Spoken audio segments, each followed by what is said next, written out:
Di sini kita lihat kata ahlus sunnah wal jamaah yang disebutkan adalah golongan yang akan selamat terdiri dari tiga kata: ahlun, sunnatu, al jamaatu. Ahlun berarti keluarga, penganut, pengikut, as-sunnah, at-thoriq, jalan, sistem, al jamaah sekumpulan atau jumlah banyak. Jadi golongan yang mengikuti ajaran yang diri Allah, ajaran Nabi, ajaran sahabat, ajaran tabi'in, serta generasi penerus terdiri dalam terbesar dalam setiap masa, itulah ahlus sunnah wal jamaah. Nah, nanti kita lihat Kiai Haji Idrus Ramli di dalam bukunya Aqidah Ahlus Sunnah wal Jamaah, beliau menjelaskan bahwa dari berbagai riwayat, dari berbagai literasi, kapan munculnya golongan Ahlus Sunnah wal Jamaah atau istilah Ahlus Sunnah wal Jamaah itu adalah setelah adanya konflik internal umat Islam pada masa Khalifah Utsman bin Affan. Itu nanti ada aliran Khawarij, ada Murji'ah, ada Qadariyah, dan yang lain adalah golongan Ahlus Sunnah wal Jamaah. Itu di situ mulai diperbincangkan. Hadirin kaum muslimin rahimakumullah.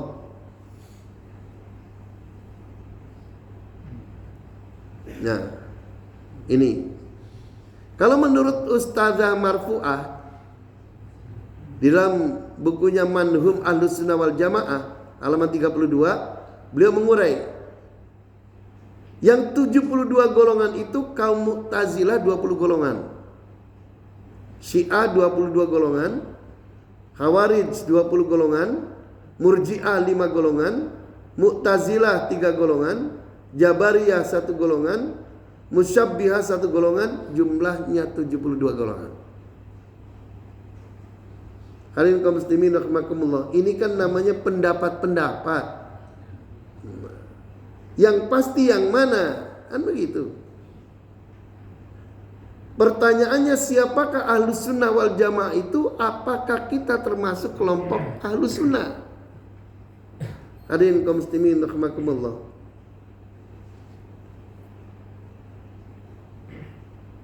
Jadi Syekh Abdul Al-Ali Kiai Haji Sirudin Abbas, ini orang Minang, memaknai redaksi hadis 70 itu benar secara tekstual, tapi perlu ditafsirkan. Jadi harus betul-betul siapakah yang akan selamat itu. Hadirin kaum muslimin rahimakumullah. Ini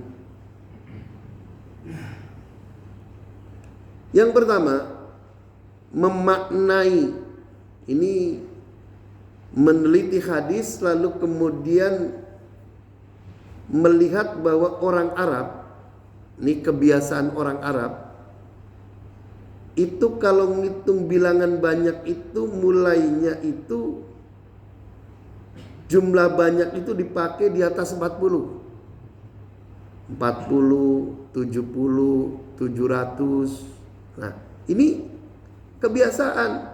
Maka dari itu bahwa 71, 77 bilangan itu adalah hanya untuk menunjukkan golongan banyak.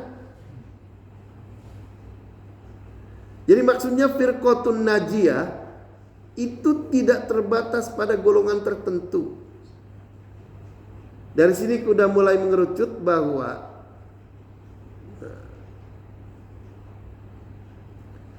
ringkasnya, siapakah golongan yang selamat yang ma'ana alaihi wa ashabi, kata Nabi, al jamaah kata Nabi, lalu kemudian disebut ahlus sunnah wal jamaah.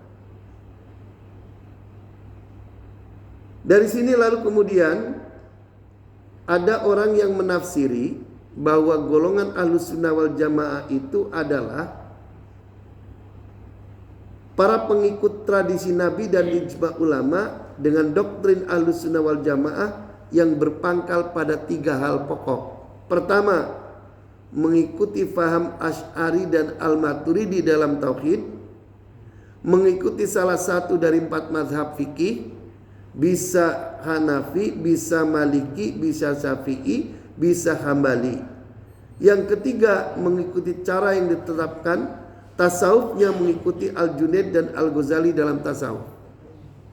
Ini ada yang mengatakan, ulama mengatakan, beberapa ulama dan banyak ulama mengatakan inilah golongan Ahlus Sunnah wal Jamaah. Ulama yang lain masih belum puas. Maka Ustadzah Marfu'ah kemudian makin mengerucut. Ada dua. Yang dimaksud golongan Ahlus Sunnah wal Jamaah pengertiannya netral dari aliran tertentu.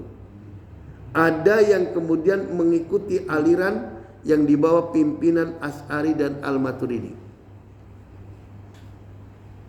Ya, kita kan masih blank nih. Jadi siapa nih? Hadirin kaum muslimin rahimakumullah. Nah, di sini ada Nahdlatul Ulama yang selalu dan sering mengklaim termasuk kelompok Ahlus Sunnah wal Jamaah dengan menyebut akidah Asy'ari dan Al-Maturidi, fikihnya salah satu mazhab, dan tasawufnya mengikuti Al-Junaid, Al-Baghdadi dan Imam Ghazali. Lalu kemudian berkaitan dengan Muhammadiyah. Jadi Ustadzah Marfu'ah berkaitan dengan manhum Ahlus Sunnah wal Jamaah. Beliau kemudian meneliti Kiai Haji Ahmad Dahlan. Kiai Haji Ahmad Dahlan itu tidak menonjolkan membicarakan masalah ketuhanan. Teologinya, padahal Ahlus Sunnah wal Jamaah itu sangat erat dengan persoalan teologi. Kembali kepada pendapat lama salaf dan tidak suka berpikir yang mendalam. Ini dalam redaksinya. Tapi sesungguhnya beliau adalah orang yang sangat alim dan luar biasa. Hadirin rahimakumullah.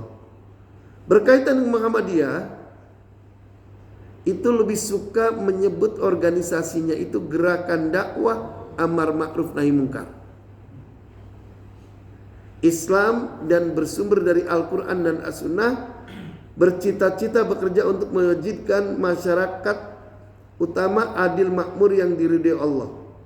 Jadi kalau Muhammadiyah lebih senang menyebut organisasi amar ma'ruf nahi munkar, kalau Nahdlatul Ulama lebih senang menyebut Ahlus Sunnah wal Jamaah. Kalau begitu, apakah Muhammadiyah itu termasuk golongan yang selamat? Dari penjelasan ini, Muhammadiyah itu Ahlus Sunnahnya dengan pola menggerakkan tajdid,